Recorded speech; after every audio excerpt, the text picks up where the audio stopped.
Hi అండి, అందరికీ నమస్కారం. Welcome to my channel Souji thoughts. ఈరోజు వచ్చేసి కార్తీక పురాణం 11వ అధ్యాయం విందాం రండి. మందరుడు పురాణ మహిమ. ఓ జనక మహారాజా, ఈ కార్తీక మాస వ్రతం యొక్క మహత్యంను గురించి అనేక ఉదాహరణలు చెప్పి ఉంటిని. ఇంకనూ దీని గురించి ఎంత చెప్పినను తనివి తీరదు. ఈ మాసమందు విష్ణువుని అవిసె పూలతో పూజించిన ఎడల చంద్రాయణ వ్రతం చేసినంత ఫలము కలుగును. విష్ణర్చనంతరం పురాణ పఠనం చేసిన, చేయించిన, వినిపించిన అటువంటి వారు తప్పనిసరిగా వైకుంఠాన్నే పొందుతారు. దీనిని గురించి మరొక ఇతిహాసం చెప్పెదను, శ్రద్ధగా ఆలకింపుము అని వశిష్ఠుల వారు ఈ విధంగా చెప్పసాగిరి. పూర్వము కళింగ దేశమునకు మందరుడను విప్రుడు గలడు.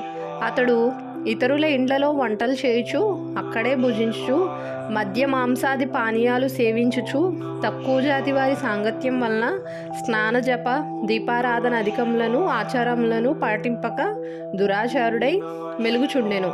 అతని భార్య మహాసాధ్వి, గుణవంతురాలు, శాంతమంతురాలు.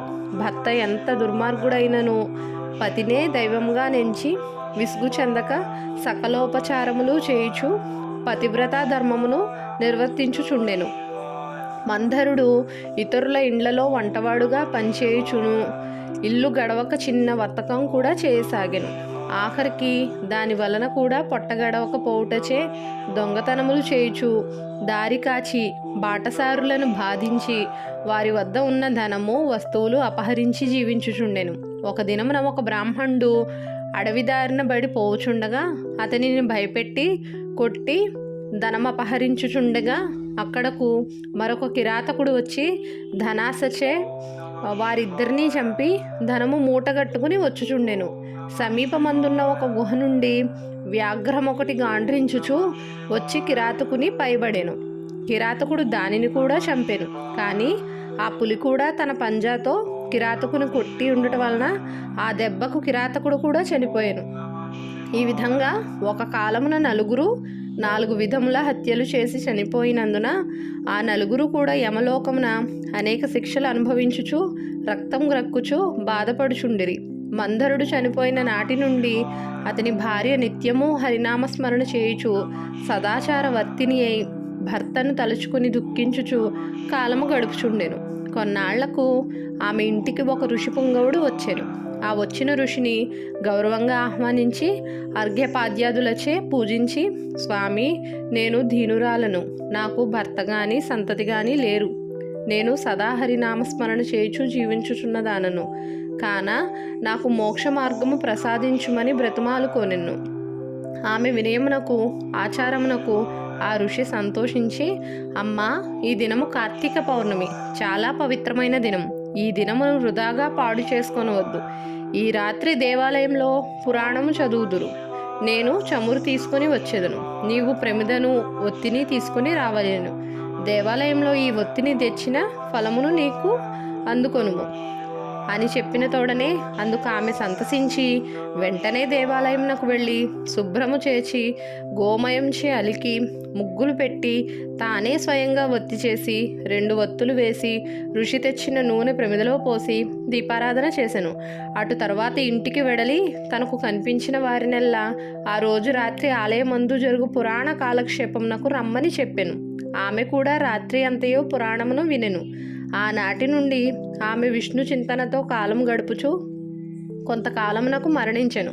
ఆమె పుణ్యాత్మురాలు అగుటచే వల్ల విష్ణుదూతలు వచ్చి విమానం ఎక్కించి వైకుంఠమునకు తీసుకొని పోయిరి. కానీ ఆమెకు పాపాత్ముడైన భర్తతో సహవాసం వలన కొంచెం దోషముందుట చేత మార్గమధ్యమున యమలోకమునకు తీసి కొనిపోయిరి. అచట నరకమందు మరి ముగ్గురుతో బాధపడుచున్న తన భర్తను చూసి, ఓ విష్ణుదూతలారా, నా భర్త మరి ముగ్గురును ఈ నరక బాధపడుచున్నారు కాన నా యందు దయించి వానిని ఉద్ధరింపుడని ప్రాధేయపడెను. అంతా విష్ణుదూతలు, అమ్మా, నీ భర్త బ్రాహ్మణుడై ఉండియు స్నాన సంధ్యాదులు మాని పాపాత్ముడైనాడు. 2వ వాడు కూడా బ్రాహ్మణుడైనను అతడు కూడా ధనాశచే ప్రాణహితుని చంపి ధనమపహరించెను. 3వ వాడు వ్యాఘ్రము.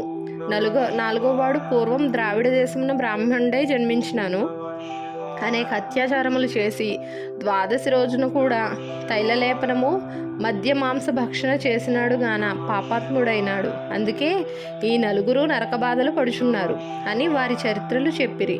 అందులోకి ఆమె చాలా విచారించి, ఓ పుణ్యాత్ములారా, నా భర్తతో పాటు మిగిలిన ముగ్గురిని కూడా ఉద్ధరింపుడని ప్రార్థించగా, అందులోకి ఆ దూతలు, అమ్మా, కార్తీక శుద్ధ పౌర్ణమి నాడు నీవు ఒత్తి చేసిన ఫలము వ్యాఘ్రమునకు, ప్రమిద ఫలము కిరాతకునకు, పురాణం వింటు వలన కలిగిన ఫలము ఆ విప్రునకు ధారపోసినచో వారికి మోక్షం కలుగునని చెప్పగా, అందులోకి ఆమె అట్లే ధారపోసెను.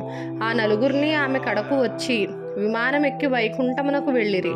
కావున ఓ రాజా, కార్తీక మాసమున పురాణము వినుట వలన, దీపం వెలిగించుట వలన ఎట్టి ఫలము కలిగినో వింటివా అని వశిష్ఠుల వారు ఉడివిరి. 11వ రోజు పారాయణం సమాప్తం.